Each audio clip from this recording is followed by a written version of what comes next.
श्री जगन्नाथ भगवान का एक भक्त हुआ मुस्लिम खानदान में। उसकी मां ब्राह्मण थी लेकिन पिताजी मुस्लिम थे।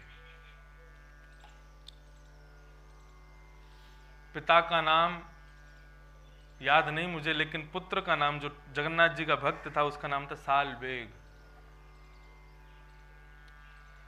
उस साल बेग की मां का हरण करके ले गए थे उसके पिताजी, और हठ पूर्वक जबरदस्ती उनको गर्भवती किया।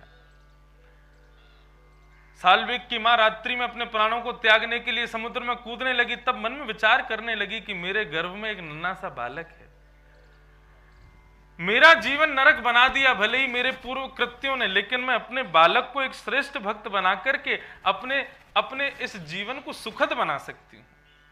तो उस मां ने धैर्य धारण करके उस बालक को जन्म दिया। बालक का नाम रखा गया, पिता ने नाम रखा सालबेग। पिता का नाम था कालबेग, उसने अपने पुत्र का नाम रखा सालबेग। जगन्नाथपुरी से 700 कोस दूर रहते थे। मां रोज अपने पुत्र को सुबह उठाती और जगन्नाथ जी के कभी नेत्रों का वर्णन करती, जगन्नाथ जी के स्वरूप का वर्णन करती, जगन्नाथ जी के रथ का वर्णन करती, जगन्नाथ जी की यात्रा का वर्णन करती, भात का वर्णन करती। उसको सुबह शाम श्री जगन्नाथ जी की कथा सुनाती। बालक खूब अच्छी उम्र को प्राप्त हो गया, 11-12 वर्ष का हो गया, लेकिन आज तक उसने जगन्नाथ जी नहीं देखे। लेकिन जगन्नाथ जी की कोई बात उससे पूछ लो उसको सब याद है। एक दिन सालबेग अपने घर की छत पर बैठा था तो चारों तरफ से उसके गांव के लोग सामान बैलगाड़ियों में रख करके जा रहे थे। उसने मां से पूछा, मां ये सब कहां जा रहे हैं? मां के नेत्र सजल हो गए, बोले तेरे प्राण प्रियतम श्री जगन्नाथ भगवान की रथ यात्रा का दर्शन करने जा रहे हैं। सालबेग का शरीर कंपायमान हो गया, अपनी मां के चरणों में रुदन करने लगा, मां मुझे आज्ञा दो ना, मैं जाऊं ना, मैं अपने प्रियतम को देखना चाहता हूं। वो विशाल नेत्र वाले श्री जगन्नाथ प्रभु को एक बार अपने नेत्रों से निहारना चाहता हूं। मैं देखना चाहता हूं वो किस प्रकार गजगामिनी बनकर के एक जैसे गजेंद्र निकलता है अपने भवन से, उस प्रकार वो कैसे निकल करके रथ यात्रा के लिए आते हैं। मैं अपने नेत्रों से अनुभव करना चाहता हूं, मां मुझे आज्ञा दो ना। सालबेग की मां ने कहा, बेटा यदि तू गया तो तेरे पिता तू जानता है वो कैसे, तेरी अनुपस्थिति में हो सकता है कि मुझे जीवित भी ना छोड़े, इसलिए बेटा तू यहीं बैठ करके स्मरण कर। सालबेग अपनी घर की छत पर बैठा और जगन्नाथ मंदिर जिस दिशा में हूं उस दिशा में बैठ गया, और नेत्र बंद करके मां ने जैसा स्वरूप जगन्नाथ जी का बताया वैसे स्वरूप का अनुभव करते हुए सालबेग एक उड़िया भाषा में स्तुति गाता है। अहि नील शैल प्रबल मत्तावरण, प्रबल मत्तावरण, मुआरत नलनी बनकु कर दशन। अहि नील शैल प्रबल मत्तावरण, प्रबल मत्तावरण, मुआरत नलनी बनकु कर दशन। अहि नील शैल।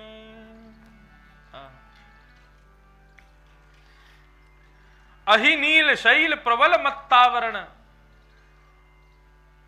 संबोधन सुनिएगा, ये एक भक्त ही ऐसा संबोधन दे सकता है। वो कह रहा है, अरे नीलाचल पर्वत के मतवाले हाथी जगन्नाथ। जगन्नाथ जी जब रथ यात्रा के लिए जाते हैं तो आपने कभी देखा वो कैसे आते हैं? ये दोनों भुजाएं जो हैं वो सब पंडा पुजारियों के कंधे पर रख लेते हैं, सब उनको ऐसे कंधा दे देते हैं और कंधे पर रख करके और फिर आगे की ओर फिर पीछे जाएंगे, फिर ऐसे घूमेंगे, फिर ऐसे पूरे मतलब जैसे हाथी उतर के आता है सीढ़ियों से कूद कूद के उतर के आते नीचे। साल्वेग कह रहा है, अरे नीलाचल पर्वत के मतवाले हाथी जगन्नाथ, मोआरत नलनी बनकु कर दर्शन। मेरे पूर्व जन्म के कोई पाप होंगे कि मैं आपका दर्शन नहीं कर पा रहा। अरे मतवाले हाथी, जिस प्रकार हाथी कमल के वन को देख करके, कमल की कुंजों को देख करके अपनी सूंड से उनको रौंद देता है, ऐसे ही मेरे आरतों को, मेरे पापों को आकर के, हे जगन्नाथ जी आप दूर कर दीजिए, मुझे अपना दर्शन करा दीजिए। बंधुओं, श्री जगन्नाथ भगवान श्री मंदिर से निकल करके रथ में आकर के बैठे और उसी समय कानों में ध्वनि जाने लगी साल्वेग की स्तुति की। सुभद्रा जी का रथ चला गया, बलदाऊ जी का रथ चला गया। जैसे ही लाखों की तादाद में भक्तों ने श्री जगन्नाथ जी के रथ को खींचना शुरू किया, 1 इंच भी आगे नहीं बढ़ा। त्राहिमाम त्राहिमाम, पूरे जगन्नाथपुरी में हाहाकार मच गई। आज जगन्नाथ जी का रथ नहीं बढ़ रहा। हाथी बुलाए गए, हर प्रकार का प्रयास राजा ने किया, लेकिन जगन्नाथ जी का रथ तस से मस नहीं हुआ। सब लोग घुटने के बल हाथ जोड़ करके श्री जगन्नाथ के सामने बैठे हैं। राजा ने जाकर के चरणों में प्रणाम किया, प्रभु कोई अपराध हमसे हो गया, आज आपका रथ आगे नहीं बढ़ रहा। जगन्नाथ जी ने राजा के हृदय में स्वप्न में दर्शन दिया और कहा कि आज मुझे भक्त नहीं दिखाई दे रहे मेरी इस रथ यात्रा में। बोले भक्त नहीं दिख रहे? आप जहां तक नजर घुमाओ प्रभु तब तहां तक भक्त खड़े हैं और आप कह रहे हो भक्त नहीं दिख रहे। बोले नहीं, आज मुझे कोई नहीं दिख रहा, मेरा केवल साल्वेग मुझको दिखाई दे रहा है। और जब तक वो आकर के मेरे रथ को स्पर्श नहीं करेगा, आज मेरा रथ नहीं बढ़ेगा। साल्वेग को बुलाने के लिए राजा ने पालकी भेजी। सेना गई, पालकी गई, पुंडा पुजारी गए, साल्वेग को उसके घर से लेकर के आ रहे हैं। अर्धरात्रि का समय, लाखों लोग आश लगाए बैठे हैं जगन्नाथ जी का रथ कब बढ़ेगा। और उन लाखों करोड़ों लोगों के मध्य से साल्वेग जैसे ही पालकी में होकर के वहां पहुंचा है, वर्णन आता है रथ पर बैठे हुए जगन्नाथ भगवान बिना किसी सहारे के झूमने लगे। ठाकुर जी का विग्रह वहीं पर मचलने लगा। राजा को माने आदेश कर रहे हो कि मेरे हृदय की तपन तभी बुझेगी, इस साल्वेग को कहो दौड़ करके आवे और मुझे अपने हृदय से लगा ले। साल्वेग दौड़ करके गया, जाकर के श्री जगन्नाथ भगवान के विशाल स्वरूप को अपने अंक में जैसे ही भरा है, जगन्नाथ जी का रथ वहां से बढ़ चला है। ऐसा कोई कृपालु, है ऐसा कोई दयालु? एक म्लेच्छ खानदान में जन्मे बालक की एक मंगलमयी छोटी सी स्तुति को सुनकर के जगन्नाथ भगवान ने अपने वर्ष भर के सबसे बड़े उत्सव को रद्द कर दिया। वो आएगा तो करूंगा उत्सव, नहीं तो नहीं करूंगा। ठाकुर जी बहुत दयालु हैं, बहुत कृपालु। तो उत्तम भक्त का लक्षण क्या है? उत्तम भक्त का लक्षण है वो सब में भगवान को देखता है, और जब भगवान को देखता है तो सबको भगवान में देखता है। आप ही मां हो, आप ही पिता हो, आप ही मेरे सर्वस्व हो।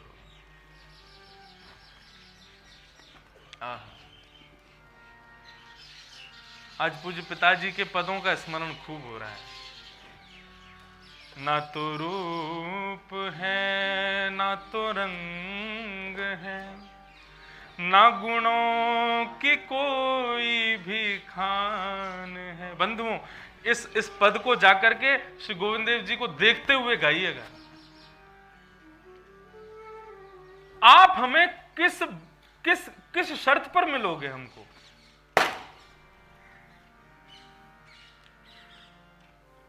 ठाकुर जी हमको किस शर्त पर स्वीकार करेंगे? ना तो रूप है, ना तो हमारे पास रूप है, ना तो रंग है, ना गुणों की कोई खान है, फिर श्याम कैसे शरण मिले, इसी सोच में मेरे प्राण है। हमारे वृंदावन के एक अद्भुत वक्ता भी हुए एक समय के, और बड़े अच्छे रचयिता हुए, श्री बिंदु जी महाराज। उनका ये पद है, नफरत है जिनसे तुम्हें सदा, उन्हीं अब गुणों में मैं हूं पड़ा। नफरत है जिनसे तुम्हें सदा, उन्हीं अब गुणों में मैं हूँ बधा, उन्हीं अब गुणों में मैं हूँ बधा। है कुटिलता है, कपट भी है, छल भी है और अभिमान है, फिर श्याम कैसे शरण मिले। इस सोच में मेरे प्राण है, न तो रूप है ना तो रंग है।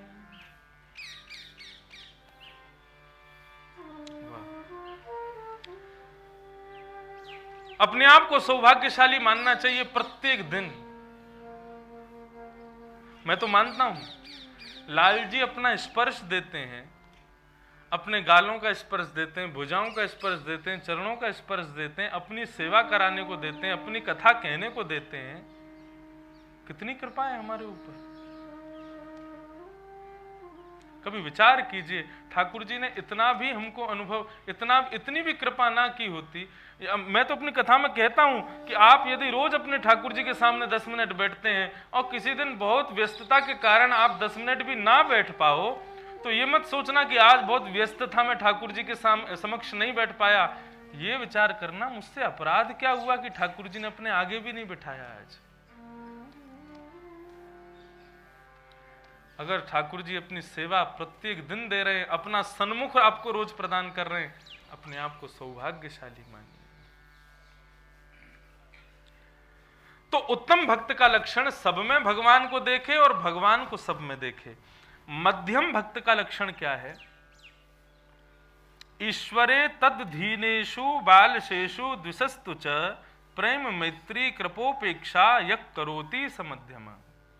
ठाकुर जी से तो प्रेम करे, ठाकुर जी के भक्तों से, ठाकुर जी की कथा सुनाने वाले संतों से मैत्री करे।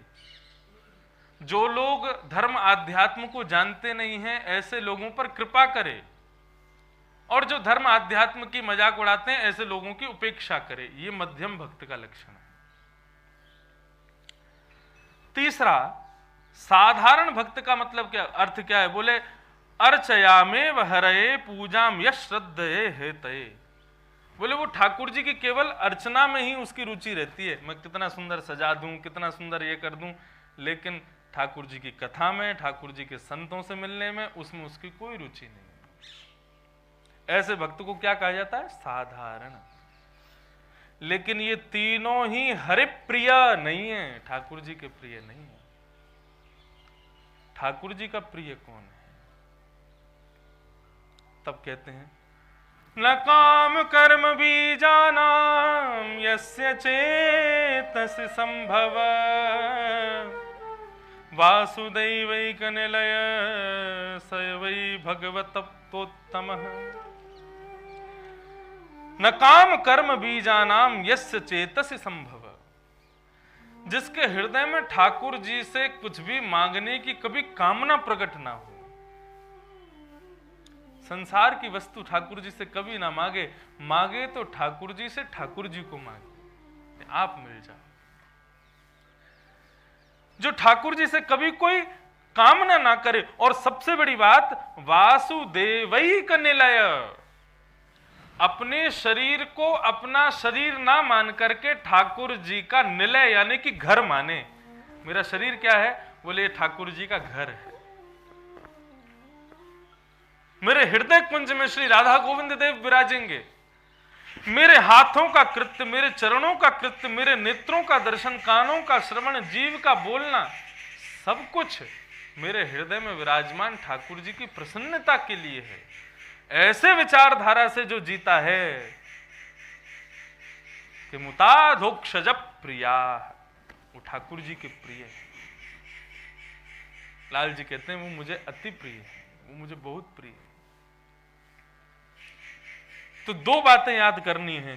पहली बात तो अपने हृदय में ठाकुर जी से कभी कुछ मांगने की इच्छा प्रकट ना हो, और दूसरी बात ये शरीर ठाकुर जी का निलय है, घर है।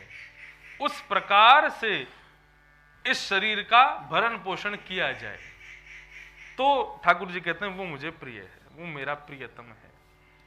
और दूसरी बात क्या कहते हैं, न यस्य जन्म कर्मभ्याम न वर्णाश्रम जाति सज्जते स्मिन्नहं भावो देहे वै स हरिप्रिया। जिसके भीतर उच्च कुल में जन्म लेने के बाद में अहम नहीं आता और एक नीचे कुल में होने का भी उसको कष्ट नहीं होता, वो सर्वभूत सर्व रूप में समान रहता हो। एक ठाकुर जी की एक वैष्णव भक्त हुई, उनका नाम क्या था पता है? ताज बेगम, अकबर की पत्नी थी। अकबर के साथ पहली बार गोवर्धन पधारी और जैसे ही गोवर्धन पधार करके उसने पहली बार श्रीनाथ जी का मंगलमय दर्शन किया,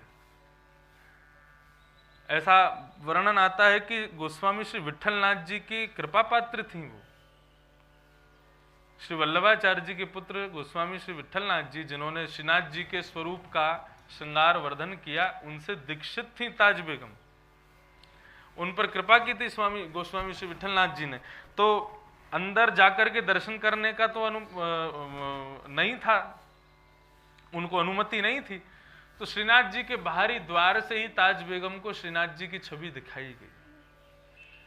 दूर खड़े खड़े जैसे ही ताज बेगम ने देखा, जैसे ही कपाट खुले, उर्द बाहु, दूसरी भुजा कमर पर रखे हुए, नीचे नयन है, श्रीनाथ जी के मंगल में स्वरूप का दर्शन किया, मेरो मन गिरधर छवि पे अटिक्यो।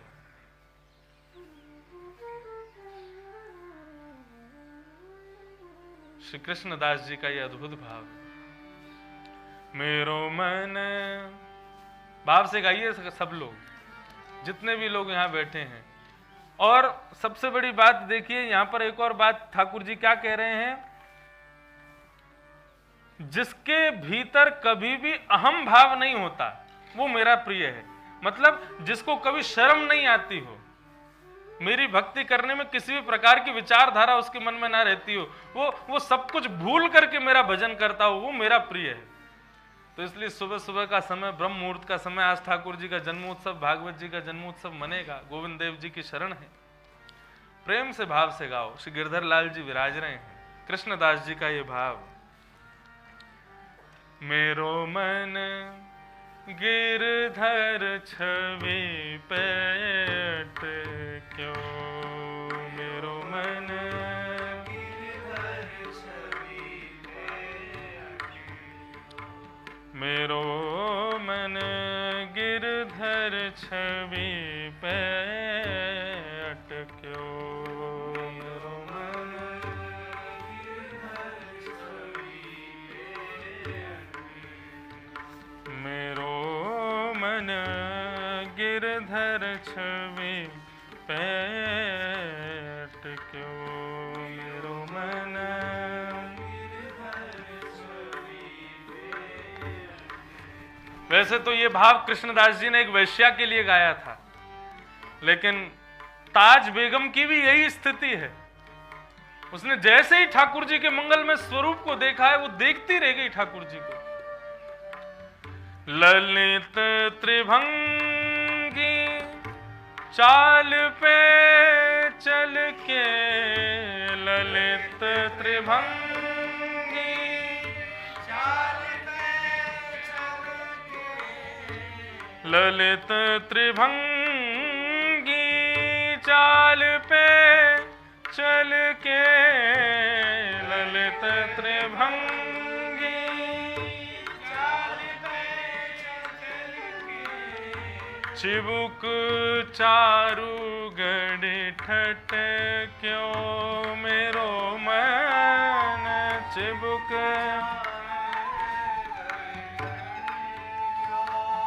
मेरो मन चिबुक चारु गढ़ ठट क्यों, मेरो मन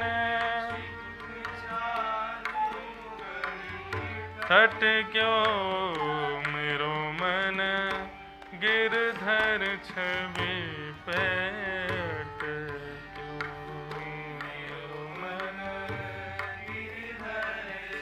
श्री गोवर्धन नाथ की।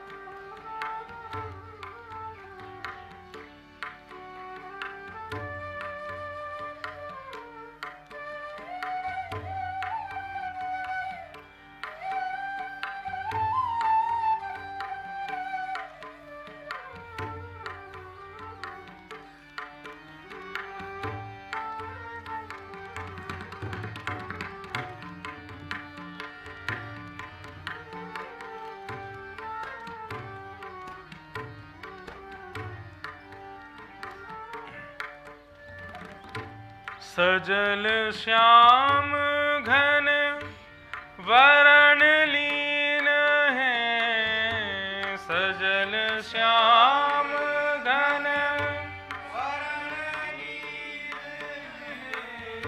सजल श्याम घन वरण लीन है, सजल श्याम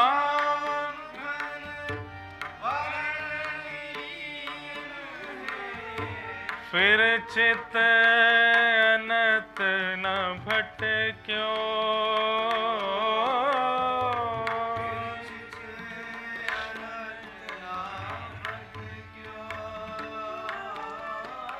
कृष्णदास जी एक संकेत कर रहे हैं, सावधानी से सुनिएगा। कृष्णदास जी कह रहे हैं कि आपने तो गोविंद देव जी को अपना लिया, लेकिन गोविंद देव जी ने आपको अपनाया ये पता कैसे चले? सजल श्याम घन वरण लीन है, ठाकुर जी ने आपको अपना मना लिया है, ये आपको पता कैसे चले? बोले फिर चित्त अनत न भटक्यो, फिर आपका चित्त आपका मन किसी और में लगेगा ही नहीं, कहीं और भटकेगा ही नहीं। अगर कहीं और मन लगना बंद हो जाए तो समझ लो ठाकुर जी ने आपको स्वीकार कर लिया। गोविंद देव जी का दर्शन करने के बाद भी जयपुर की कचौड़ियों पर मन मचल रहा है तो समझो कि अब भी गोविंद देव जी ने स्वीकार नहीं किया है। गोविंद देव जी के दर्शन करने के बाद भी राजस्थान के चटपटे भोजन की ओर मन तुम्हारा बहुत विचलित हो रहा है तो समझो अब भी कहीं ना कहीं रुक रहे हो। गोविंद देव जी के दर्शन करने के बाद भी आमेर का किला देखने की इच्छा हो रही है, नाहरगढ़ और ये कौन कौन से गढ़ देखने की इच्छा हो रही है, इनमें मन अटक रहा है तो समझो अब भी ठाकुर जी ने स्वीकार नहीं किया। मंदिर में जाओ, लाल जी के सामने खड़े होकर के सुध बुध खो के खड़े हो जाओ, भूल जाओ क्या समय हुआ है, कहां जाना है, कब आए, अपने देहाभिमान से शून्य जब हो जाओ तब समझना ठाकुर जी ने हमारा वरण कर लिया है। मेरो मन गिरधर छवि पेट क्यों, मेरो मन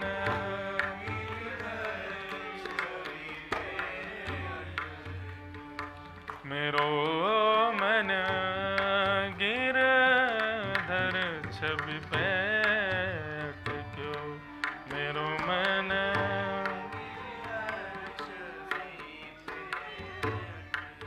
लोग पूछते हैं ठाकुर जी को सबसे प्रिय क्या, हम क्या अर्पित करें? ठाकुर जी को सबसे प्रिय क्या है? आप ही सबसे प्रिय हो। मैं ठाकुर जी का सबसे प्रिय हूं। किसी और वस्तु को देकर के ठाकुर जी को मैं ये बताता हूं कि मैं खुद को नहीं दे सकता इसलिए ये दे रहा हूं, खुद को न्यौछावर कर दो। कृष्णदास जी से पूछा क्या दें ठाकुर जी को, कृष्णदास जी ने स्पष्ट कह दिया, कृष्णदास किए प्राण न्यौछावर, कृष्णदास किए प्राण, अपने प्राण न्यौछावर कर दो। कृष्णदास किए प्राण न्यौछावर, कृष्णदास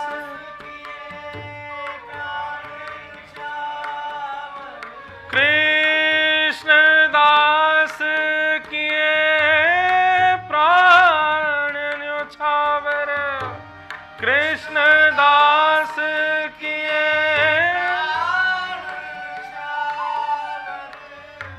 कृष्ण दास किए प्राण न्योछावे रे कृष्ण दास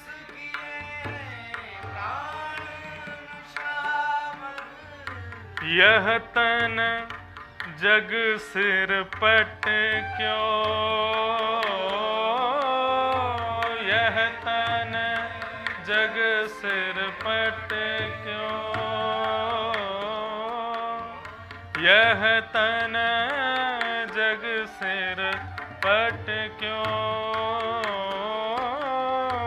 यह तन जग सिर पट क्यों मेरो मन गिरधर छवि पैट क्यों मेरो मन गिरधर छवि पैट मेरो मन गिरधर छवि पैट क्यों मेरो मन गिरधर छवि पैट गिरधर छवि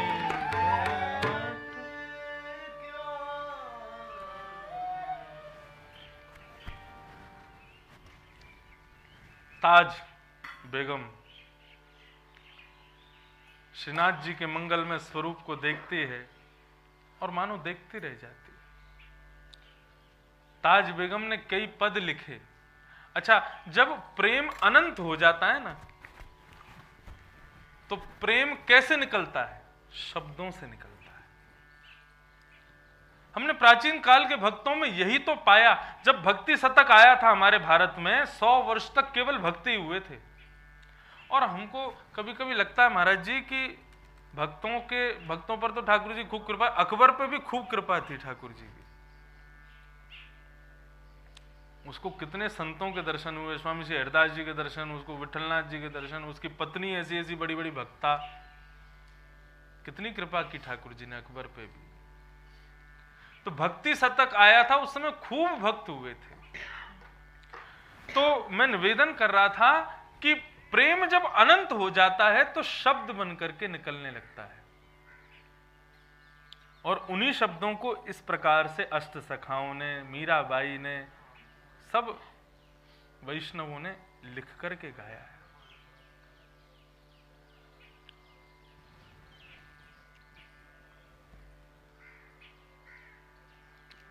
ताज बेगम ने भी खूब पद गाए ठाकुर जी के लिए। सुनो दिल जानी मेरे दिल की कहानी, तेरे हाथों बिकानी बदनाम भी सहूंगी। नंद के कुमार कुर्बान तेरी सूरत पे, वृंदावन छोड़ अब कहीं हूं न रहूंगी। सुनो दिल जानी मेरे दिल की कहानी, तेरे हाथों बिकानी बदनाम भी सहूंगी। वहां पे एक भाव आता, हूं तो मुगलानी, हाँ हूं तो मुगलानी, मैं हूं तो एक मुगल शासक की पत्नी, हूं तो मुस्लिम हूं, नमाज हूं भुलानी। ऐसे करके बहुत अच्छा पद है, बहुत सुंदर सुंदर पद। श्री आज भी उनका स्थान बना हुआ है हमारे ब्रज में, गोकुल के पास में, वहीं पर उनकी समाधि भी है ताज बेगम की। तो न जाने कौन से गुण पर दयानिधि रीझ जाते, न जाने किस गुण पर वो रीझ जाए, लेकिन जिस पर वो रीझते हैं वो खुद ही बता रहे हैं। यहाँ पे वो क्या कह रहे हैं, स्पष्ट कहते हैं, बोले मेरे से कोई कामना ना करे, अपने शरीर को मेरा घर समझे और उसको उसी प्रकार से मेंटेन करे। खाना पीना, उठना बैठना सोना। स्वामी श्री रामसुखदास श्री भागवत के बड़े अद्भुत वक्ता परम पूजनीय श्री डोंगरे जी महाराज कहते थे कि प्रातःकाल उठ करके शौच आदि के लिए निवृत्त होना भी भक्ति है। किस भावना से जाओ शौच के लिए, मेरे भीतर ठाकुर जी विराज रहे हैं। जिस प्रकार मंदिर में ठाकुर जी विराजते हैं, सेवा बाद में करते हैं, झाड़ू से पहले मंदिर साफ करते हैं, ऐसे ही मेरे हृदय में ठाकुर जी विराज रहे हैं। मैं अपने शरीर को शुद्ध करके ठाकुर जी के मंदिर को स्वच्छ रखूं। इस भावना से शौच जाना भी एक भक्ति है। श्री डोंगरे जी महाराज कहते थे।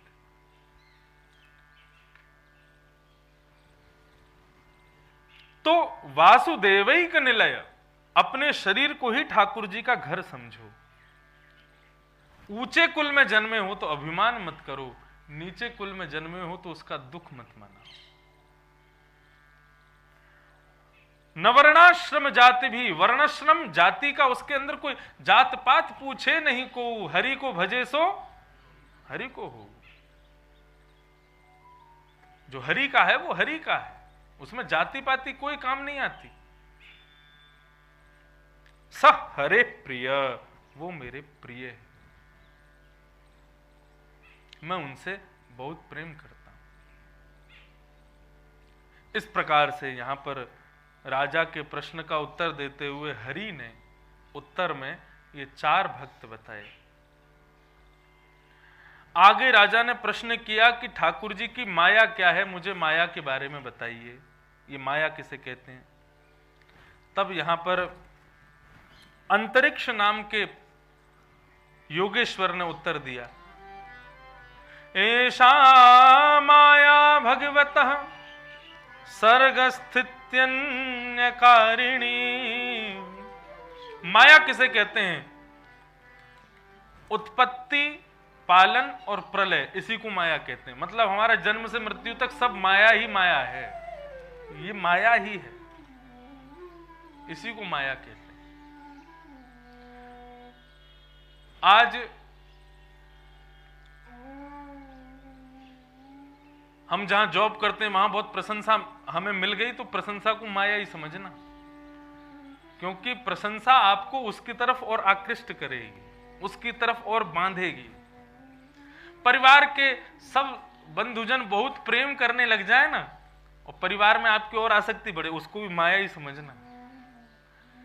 मतलब कोई भी संसार की वस्तु आपको ठाकुर जी से विमुख कराने में लगी हो, वही माया है।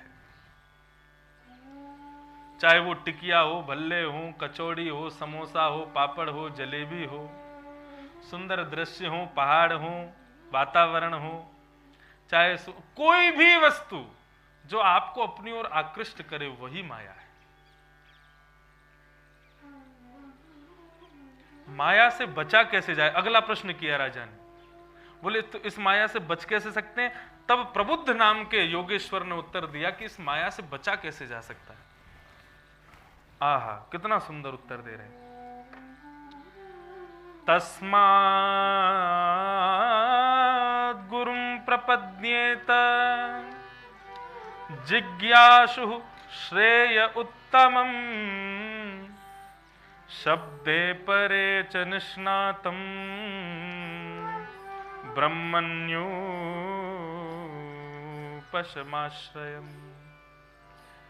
बोले माया से यदि बचना है, एक ही उपाय है, क्या?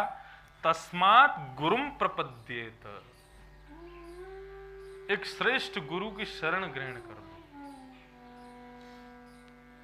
यदि एक श्रेष्ठ गुरु के शरणागत आप हो गए, तो फिर माया से वो बचाएगा, उसकी जिम्मेवारी आपको बचाना। हम श्री वैष्णव संप्रदाय से हैं, ठाकुर जी हमारे वल्लभ संप्रदाय के, और समाज निम्बार्क संप्रदाय की सुनते हैं। सबरे संप्रदाय हैं हमारे ठाकुर जी में।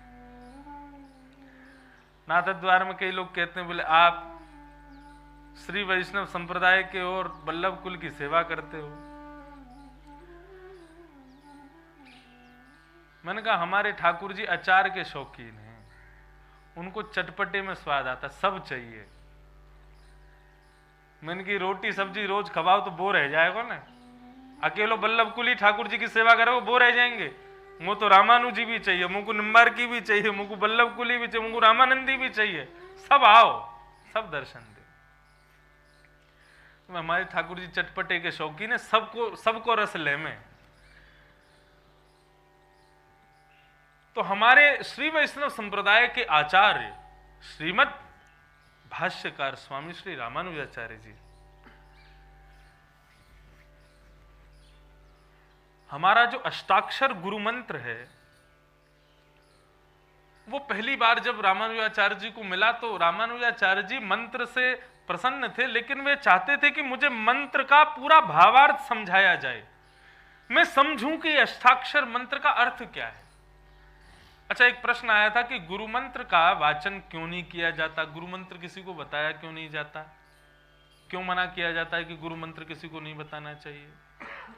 भाई सीधी बात, घर में हीरा चांदी सोना जवाहरात भरे पड़े हैं तो सबको बता थोड़ी दोगे कौन से कोने में रखा है।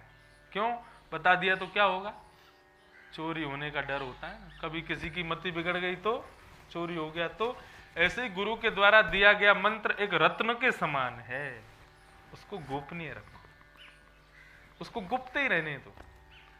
और प्रेम पता है कब प्रारंभ होता है, जब गोपनीय हो। अगर ढिंडोरा पीट दिया जाए तो वो फिर प्रेम थोड़ी रहता है। प्रेम का स्वभाव है कि प्रेम कब प्रकट होता है, कब उसका स्वरूप दिखता है, जब वो गोपनीय हो। गुरु के द्वारा दिया गया जो मंत्र है, ये गुरु के द्वारा कोई मंत्र नहीं, एक प्रेम ही शब्द की पुड़िया में लपेट करके आपको दिया गया है, उसको गोपनीय रखो, सबको मत बताओ। तो ऐसे ही श्री रामानुजाचार्य जी को जब अष्टाक्षर मंत्र की विधि मालूम चली, 16 बार अपने गुरु के पास गए कि मुझको इसका अर्थ बताइए। 16 बार तक तो उन्होंने परीक्षा ली, नहीं बताया। 17वीं बार जब रामानुजाचार्य जी गए तो गुरु को आनंद मिला, उन्होंने अष्टाक्षर मंत्र की विधि बता दी।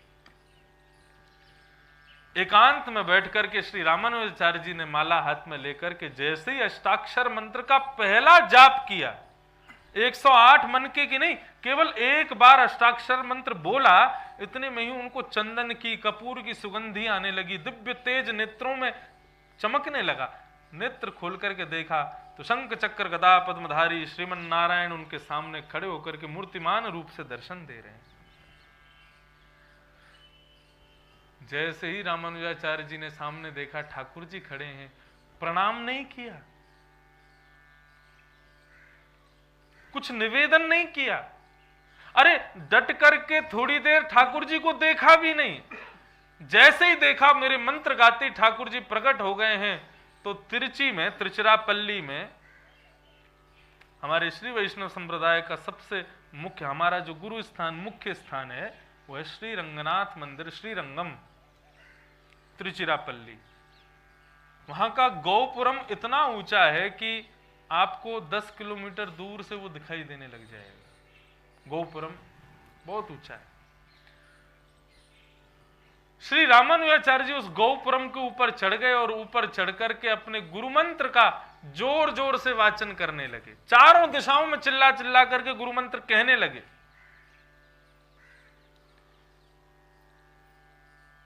भक्तमाल में लिखा है, गोपुर है आरूढ़ उच्च स्वर मंत्र उच्चारो। जैसे मंत्र का उच्चारण किया तो उनके गुरुजनों ने सुना, ये हमारे अष्टाक्षर मंत्र को इतनी जोर से कौन गा रहा है। बाहर आकर के देखा तो रामानुजाचार्य जी ऊपर अटारी पर चढ़ करके सबको सुना रहे थे, ये है हमारा गुरु मंत्र, ये है हमारा गुरु मंत्र। गुरुजन कहने लगे, अरे नीचे आओ, क्या करते हो तुम, ये अष्टाक्षर मंत्र गोपनीय रखा जाता है, तुम पूरे विश्व को बता रहे हो, ऐसा अपराध क्यों कर रहे हो। रामानुजाचार्य जी के नेत्र सजल हो गए, अपने गुरु के चरणों में प्रणाम किया, बोले प्रभु मुझे क्षमा कीजिए, आपने मुझे जो गुरु मंत्र दिया उस गुरु मंत्र की एक माला भी पूरी नहीं की मैंने, केवल एक मनके पर एक बार गुरु मंत्र कहा, इतने में ही नारायण ने प्रकट होकर के दर्शन दे दिए।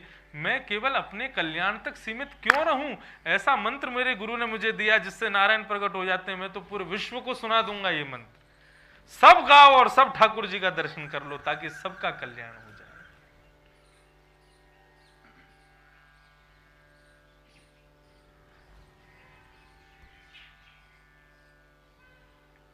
तो गुरुम प्रपद्येत, माया से कैसे बच सकते हो, बोलो गुरु आश्रित हो जाओ। भरोसो, सूरदास जी कहते हैं, दृढ़ इन चरणन केरो,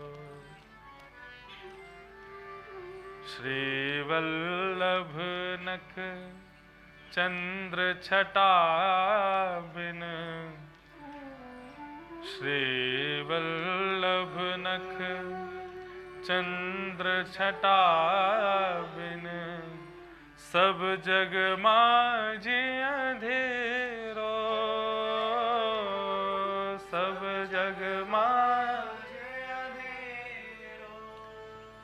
सूर कहा कहे दुविध आधरो, सूर कहा कहे दुविध आधरो, मैं तो बिना मोल को छेरो, भरोसो दृढ़ न चरणन केरो। सूरदास जी जैसा भरोसा हो गुरु के चरणामृत में, गुरु के चरणाश्रित में, तो तस्मात् गुरुम प्रपद्येत जिज्ञासु श्रेय उत्तमम।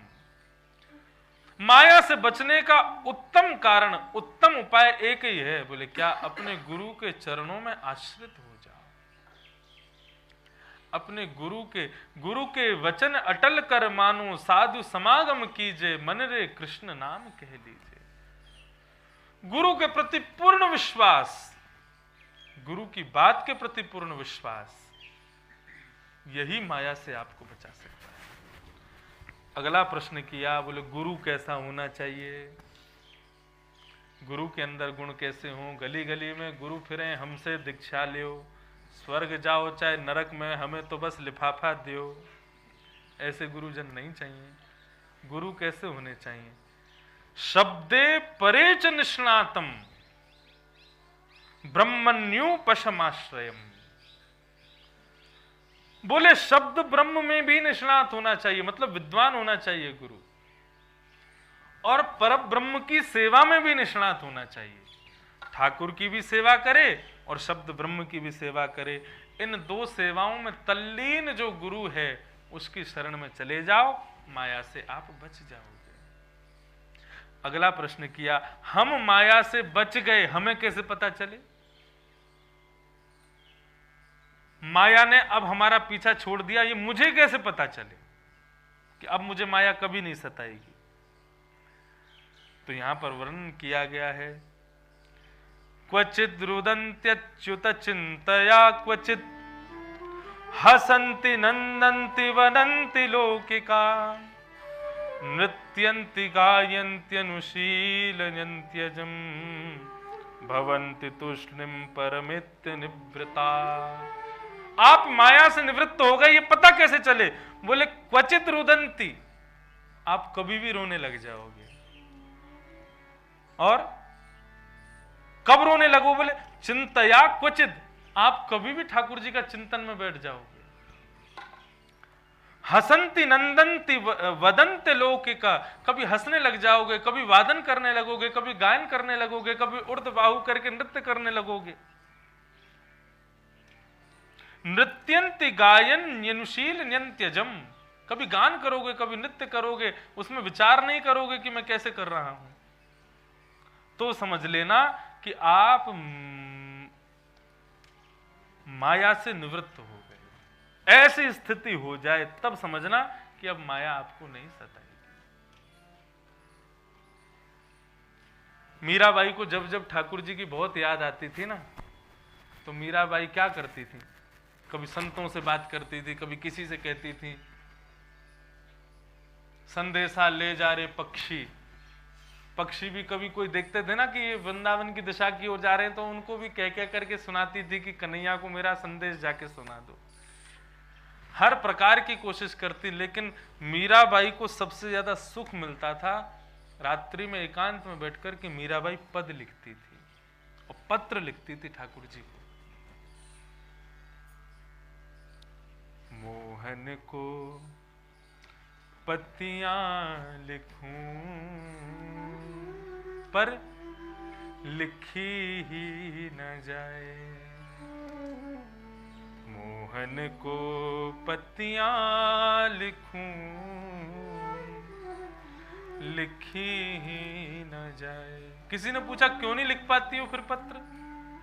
बोले कलम धरत मेरो कर कांपत है, कलम धरत मेरो कर कांपत।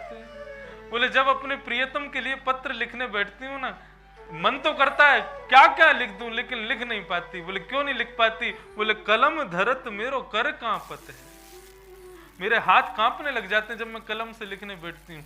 और अरे सखी, थोड़ा बहुत बड़े हाथ को पकड़ करके यदि पत्र लिख भी दूं तो भी नहीं पूरा हो पाता। बोले क्यों? बोले नीर रहे हैं बहाए, नीर रहे हैं, जैसे तैसे हाथ पकड़ करके कलम से पत्र लिख भी देती हूं, इतने आंसू निकलते हैं, इतने आंसू निकलते हैं, लिखा गया सब मिट जाता है। मोहन को पत्तियां लिखूं, लिखी ही न जाए। ये प्रेम की परा ऐसी मीराबाई के बारे में सुन के लगता है कि माया ने कभी स्पर्श भी किया होगा उनका। इस स्थिति के लिए गुरु शरणार्थी हो जाओ।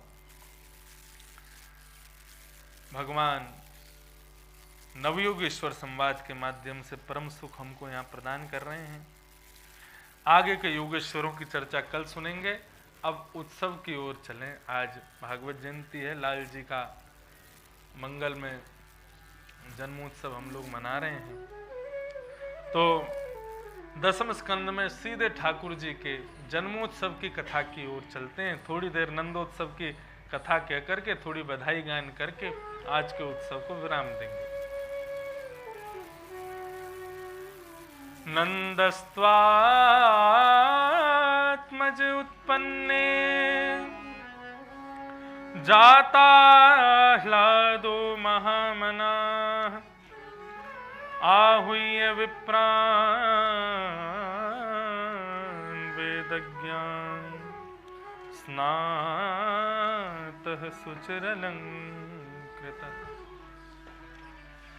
अर्धरात्रि के समय वसुदेव जी कब में ठाकुर जी को यशोदा जी के बगल में सुवाए गए, कोई को पतो ही नहीं चली। और वहां से एक लाली को लेकर के मथुरा पहुंच गए। अष्टभुजी देवी भद्रकाली प्रकट हो गई, कंस के सिर पर पाद प्रहार करके आकाश को प्रस्थान कर गई। कंस ने पूरी सेना बुलाई है ढूंढने के लिए, कहां है मेरा शत्रु कृष्ण। यहां कंस मीटिंग कर रहा था गोकुल में, और प्रातःकाल यही समय था, थोड़ा थोड़ा सूर्य उदय हुआ था। नंद बाबा की दो बहन नंदा और सुनंदा, इन दोनों को लगवे लगी कि इतनो भोर है गई, अभी तक हमारी भाभी जी उठी ना है। कहा भयो, सबको ये तो लग रहा था कि कुछ होने वाला है, घर में कोई बालक उत्पन्न होगा। नंदा सुनंदा ने जाकर के जैसे ही देखी तो कहा पायो यशोदा मैया के बगल में नीलमणि जैसो एक बालक सोयो है। कल हमको भी नीलमणि जैसा एक बालक मिला। कल एक पता नहीं कहां के बड़े अच्छे चित्रकार आए थे, ऐसे सुंदर ठाकुर जी दिए हैं, मैं आज ला नहीं पाया, आज लेके आते हैं उनको। और कैसे हैं? करार विंदेन पदार विंदम मुखार विंदे विनवेशयंतम बटस्य पत्र। वो वास्तव में उनको देखोगे तो ऐसे ही लगता कोई 2-3 महीने का बालक सोया है क्या डलिया में, लेकिन वजन उनमें ऐसा जैसे 4 साल का बालक हो, इतना वजन है उनमें। ऐसे सुंदर ठाकुर जी नन्हे से दिए हैं, बहुत सुंदर। तो नीलमणि, कोई नीली मणि जैसा कोई बालक सोया चद्दर ओढ़ करके, ये नहीं पता लाला है कि लाली। नंदा सुनंदा ने महाराज आपस में चर्चा करी, बोले यशोदा मैया के कछु तो भयो है, लाला है कि लाली कैसे पता चले। बोले भैया लाली है वे तो, और तो कोई दिक्कत ना है, लेकिन विष्णु आराधनार्थाय, ये गैयान की सेवा, मंदिर की सेवा वसुदेव हमारे नंद बाबा के वृद्ध हेवे के बाद कौन करेगो? एक लाला तो होना चाहिए। लाली कोमल होवे, गैया चरावे वन में जावेगी तो कांटे लग जाएंगे। लाली कोमल होवे, गायन के संग में इतना श्रम ना कर पावेगी, एक लाला तो होना चाहिए। लाला की कामना नंद बाबा ने इसलिए नहीं की कि मेरा कोई पुत्र हो तो मेरे वंश का वर्धन होगा, नहीं, इसलिए कि मेरी 9 लाख गाय हैं, हमारे घर के ठाकुर जी हैं, इनकी सेवा के लिए एक मेरा एक पुजारी होना चाहिए, एक उत्तराधिकारी होना चाहिए, इसलिए हमको लाला चाहिए। तो विचार करो, जहां गऊ की सेवा, ब्राह्मणों की सेवा, ठाकुर की सेवा के लिए पुत्र की कामना हो, वहां पर कोई और नहीं, स्वयं ठाकुर जी पुत्र बन के आते हैं। गौ की सेवा से जब पुत्र की याचना की है तो ठाकुर जी पधारे। 21 बार हरिशरणम का जाप किया। नंदा सुनंदा ने जैसे ही चदरिया हटाए करके देखी, महाराज है गयो है गयो है गयो है गयो है गयो है गयो। नंदा ने सुनंदा को मुंह बंद किया, बोले रुक अभी मत चिल्लावे, सबसे पहले ये खबर जाके नंद बाबा को देंगी। बोले नंद बाबा कहाँ हैं? बोले गौशाला में बैठे हैं। पूज्य पिताजी महाराज वर्णन करते हैं, नंद बाबा गौशाला में बैठ करके माला जप रहे हैं, अभी तो भयो ना है, अभी तो भयो ना है, अभी तो भयो ना है, जाने कब होएगो। इतने में नंदा सुनंदा पहुंच गई। नंद बाबा को अपने दोनों भुजाओं के घेर में ले लिया, चारों तरफ घूमने लगी। बाबा है गयो भैया है गयो। अरे बाबा है गयो। बोले कहा भयो? बोले बस है गयो। अरे कहा भयो? बोले बस है गयो। बोले कहा भयो? बता तो सही। बोले पहले बताओ हमको कहा दोगे? बोले जो मांगेगी सो देंगे। दोनों नंदा सुनंदा के नेत्र सजल है गए, अपने भैया को हृदय से लगा लियो और कहने लगी, अरे नंद बाबा आपने इतने ब्रजवासियों को कल्याण कियो, इतने ब्राह्मणों को कल्याण कियो, सबके उद्धार की कामना से मन में विचार रखियो, उन सब के फलस्वरूप आपके घर नीलमणि जैसो लाला आयो है। अब तो महाराज लाला जन्म की बात सुनते ही 80 साल के बाबा 16 वर्ष के है गए।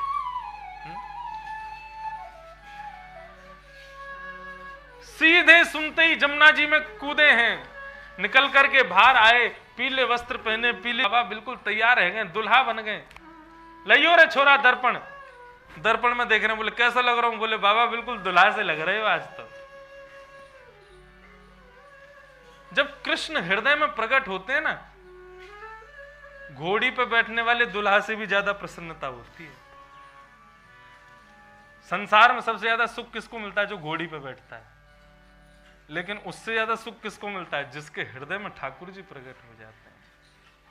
आज नंद बाबा के घर में लाल जी प्रकट नहीं हुए, हृदय में ठाकुर जी प्रकट हुए।